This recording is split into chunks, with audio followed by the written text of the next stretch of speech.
Hey guys!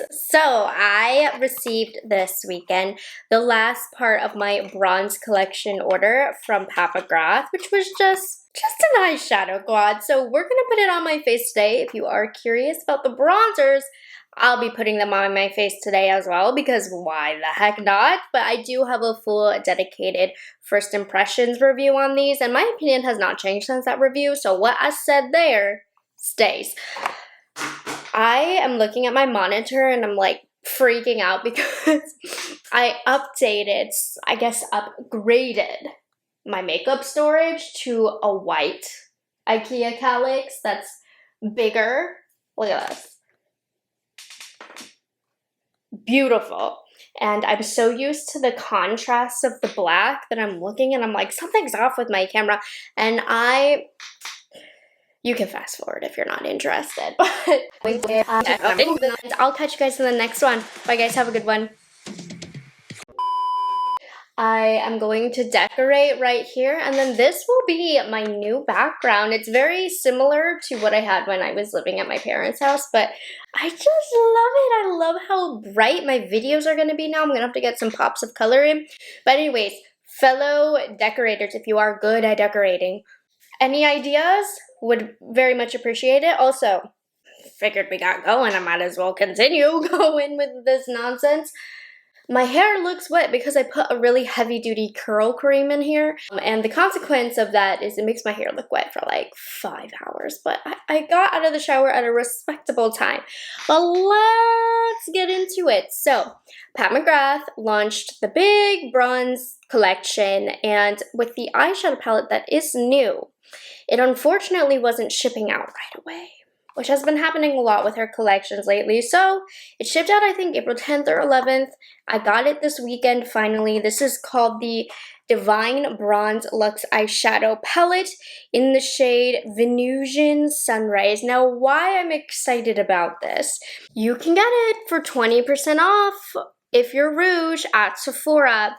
Now, here's my thing with this, okay? If you hold off, eventually, the palette and the bronzers will be more than 20% off with some sort of McGrath sale. So, you might want to slam on the brakes if you're waiting for a bigger sale. But if you're just really excited, that's kind of how I am, FOMO. I have to get it right away.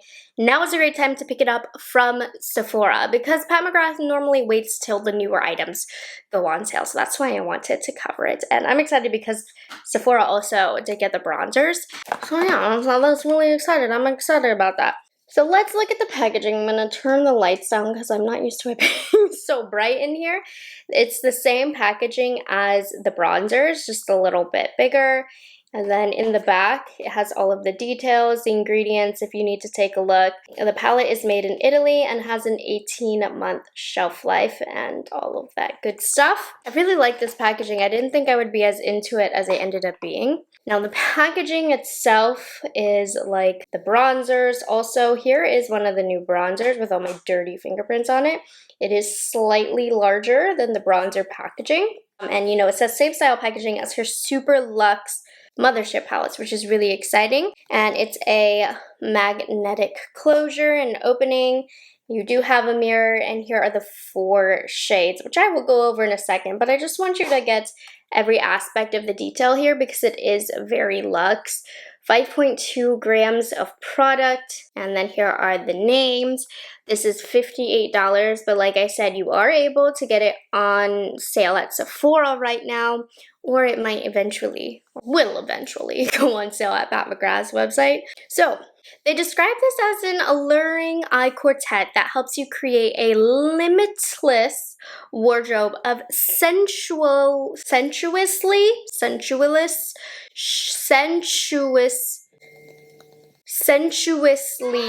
sun-sculpted eye looks. Okay, let's just look at the dang colors. So you have 4 shades right here, 2 mattes, 2 shimmers, though I will say this really isn't a shimmer, it is a highly reflective shade. So let's go ahead and swatch the mattes first. You can see there's just a lot of empty space right here. I wish the palette was a little bit smaller. I don't know. I don't like the empty space. Let's see. They feel nice and buttery. We'll see how they apply on the eyelid. You can see it was like, with this dark brownish shade, but we'll see how it applies to the eyelid because that could change everything. Then we have the shimmer shade, and then this is like the metallic reflective shade. Let's see. I mean, this is beautiful. Do we consider this a special shade? It's not the specialist shade, but it's pretty special. You know what I mean? It's not her most special glimmery reflective formula, but it's pretty dang reflective. So here's the shimmer shade, and right here, I could guarantee we have all of these shades already in our Pat McGrath collection if you are a collector, but it still is beautiful. And then we have the shimmery shade. This is quite special. I've got to say, this is not your average metallic shade. So if you're looking for the value in this quad, when Pat McGrath does her special formulas, I would say you do have it right here with Gilded Glamour because it does have that gilded look to it. I feel like we might be able to use this also as a highlight shade, so I think I might try that today. Okay, let's get into it. Coming closer, honestly, have I done this look before? Yeah. Is this palette dupeable? Yeah. But is it gorgeous, high quality, and creates just a simple, easy, yet really luxurious look? Yeah, so let's go ahead and get into it. I'm going to use my Esom G34 brush, and we're going to start off with the transition shade here. It's very obvious where you put what, so if you don't like the fuss of trying to concoct a whole look together, that's why these quads are great, and this one in particular because it really does give you a whole look. Now this shade is really great because you can get a nice diffused transition shade, but here is the catch when it comes to luxurious and super high quality eyeshadows. You should be able to get multiple dimensions out of one shade. So I'm starting off by using a lighter wash of this color, and I'm putting it in my crease and then also my lower lash line like so. I'm going to take a more dense brush. This is an S33 from Esom, and I'm going into the same shade and I'm building it up in the outer corner. And this is what I mean by high quality. One of the things that you look for in mattes is going to be, can you build up the depth with just one shade? And you can. This passes the test. It's really, really nice. You can see how we got that lighter to deeper fade. Okay, and then I'm gonna go in with my blinged brush, E22. I'm gonna go into this deeper shade as well. Minimal fallout, but you will get some, so be careful. And I'm gonna build this in the outer V area, right here in the outer corner. So just kind of create a little bit of a V. And then I'm gonna get a little bit of additional product. I'm going to put that along the outer half of the lower lash line as well, which is going to make it a little bit more smoky. And again, you can get a pretty deep level of pigment with this, which is going to be great for those of you who have a deeper complexion than myself. You can get depth with that, and that's one thing that Pat McGrath generally does very well with. Her shadows definitely work for deeper skin tones as well, but her quality is so good that you can make it work for lighter skin tones also. So look at that beautiful, effortless blend. I'm gonna go in and actually soften this outer corner here.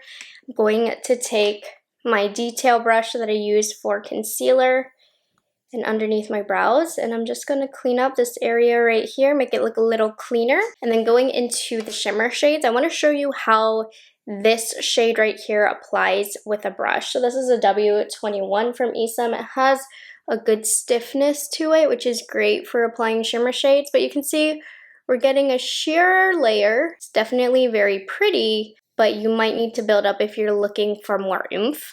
I feel like I have a Charlotte Tilbury quad that is really similar to this. That's that. And then I'm going to use my finger now in this shade just to show you. You can really build it up and get more oomph to it if you do use a finger. And then I'm not even going to use a glitter glue, but if you want to use a glitter glue or a tacky base, you'll get more from this shade, but you don't need to. Just putting this gilded shade the center of the eyelid, and you can see how it's acting. It's really, really reflective. This is what's going to make Pat McGrath formula stand out from a lot of other eyeshadows on the market. I mean, this one is so stunning. I think the Bella Sophia from Charlotte Tilbury is what this reminds me of, but this one is much better quality. I'm not a fan of the Bella Sofia quality, so this gives you Bella Sofia, but way better, especially this is like the pop version of the Bella Sofia shade, but you don't get this effect on the eyelids. So this is Charlotte Tilbury Bella Sofia, but completely amplified. I'm gonna put on the rest of my mascara and lashes, and then we might as well play with the bronzer, right? And I am gonna do a few, limited, but a few comparisons with some other Pat McGrath palettes that I have in my collection in case you're curious. Let's finish up with the new bronzers, which by the way, I am very much enjoying still. So the two shades I picked up were Nude Honey, which is more on the cooler side, neutral side, and then Bronze Dawn is a little bit more on the warm. So I'm gonna use Bronze Dawn on the outskirts of my face, and then I'll use Nude Honey for a little bit of contouring, because it's a little closer to a contour color. So much brightness, okay. So, Nude Honey first. This is a bling brush F15.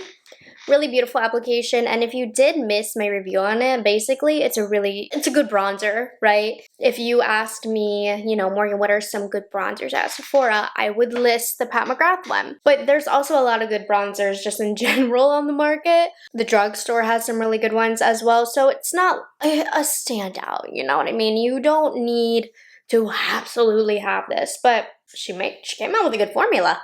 I like it. It's nice and warm, it lasts a long time, easy to apply, not too overwhelming, not too pigmented, not pigmented, looks blended as you apply it, no complaints here. So that one was bronzed on. I'm gonna get a smaller brush, blinged brush E13. We're gonna go into Nude Honey. And both of the shades that I got are a matte formula. There is only one shade, I believe, that has a shimmer finish, but I'm just adding a little bit of color down here. Use my sponge to kind of blend that out. And then for blush, I pulled out a Pat McGrath blush. Thought it was a good time. So I picked up the Divine Blush Duo in the shade Cosmic Coral. I do not use these guys enough, the double-sided ones, so I'm going to. So we'll take a blinged brush, F14. I'm gonna steer more towards the warm side and then mixing in a little bit of the pink. We're gonna keep it mostly warm. These are such a beautiful pickup as well. Whoops, I say that and that happens, but I can blend it out. I wouldn't recommend picking up the Pat McGrath blushes from the Sephora sale because you can get them for like 30% off on the Pat McGrath website when she has a better sale. So just be warned of that, but they are a beautiful formula. I believe these duos were limited edition. I don't know if they're still available or not. I know they're not on Sephora anymore. And then I said at the beginning, I'm gonna use this shimmer shade right here from the eye palette as just a regular highlight. And it can be done. Don't notice a cast or anything. Really pretty just to highlight the face. You get a little bit of a multifunction with this shade. I think her dedicated highlight formulas are better than this on the cheek, but she gets the job done. I'm gonna focus it a little bit more in the inner corner. Here, and at the tip of the nose. And this is gonna be stronger than how I applied it on the eyelid because it's a little bit more of like a precise application. Okay, cool, let me pull myself together. That's the look. I also did want to do some comparisons. So I pulled two Charlotte Tilbury quads that I thought were suspiciously close. So I have the Vintage Vamp right here. Right? Doesn't that look close? And it gives a very similar look, especially when blended out on the eye. And then here's the Bella Sofia, which again, pretty close. They were more different than I thought comparing them side by side, but swatches you'll see. This is Pat McGrath right here. This is Vintage Vamp. This is Bella Sofia. So they're all quads and they have that kind of transition shade, deeper shade, light champagne-y shade, and then a pop glimmery kind of shade. So that makes the looks that you get very similar. And it's almost as if Vintage Vamp and Bella Sofia, if they had a baby, it would be similar to what Pat McGrath gave. So these give very similar looks on the eyelid. I don't know, maybe dupe for dupe, but I could definitely tell with application that I felt like they looked the same. They were reminding me of each other. But I would like to also add, I think quality-wise, the Pat McGrath is better. The Charlotte Tilbury ones are a little bit drier in formula. They're not my favorite, so I would recommend the Pat McGrath over the Charlotte Tilbury. And just so you can see a couple more comparisons, I pulled the Celestial Odyssey Luxe Quad in Bronze Borealis. So here's the new one. Here's Bronze Borealis next to each other. This is the new one. This is Bronze Borealis. No, these ones are quite different. I thought side by side we'd get something, but not really. And then I also pulled out Bronze Borealis, which Bronze Borealis is right here. And I decided that these two weren't similar at all, so I didn't even swatch them. But what I did swatch was Big Mothership Moonlit Seduction, which I realized, again, really not that close, but I'll show you them side by side. Here's our new friend right here, and this is Moonlit Seduction. You can get the look, but there's definitely going to be differences. So I mean, overall, the Pat McGrath palette, you probably have similar colors in your collection. Pat McGrath, I know, has similar colors from her collection as well, but it is a very nicely curated palette. You get a very pretty look. The quality is just amazing as per usual, so I'm very happy with that. Not an absolute must run out to have, nothing super unique about it, but really great high quality right here. It's not the fun Pat McGrath that I've been begging for like the last 3 years, but I do enjoy the palette a lot, and you know, I like my boring neutral looks, so this definitely is really nice for that. So I'm gonna have some fun putting this glimmery shade all over my lid anyway. So I hope you guys enjoyed this review and found it helpful. Let me know your thoughts down below on the quad and the bronzers. If you got your hands on them, are you picking them up for this Sephora sale? And I'll catch you guys in the next one. Bye guys, have a good one.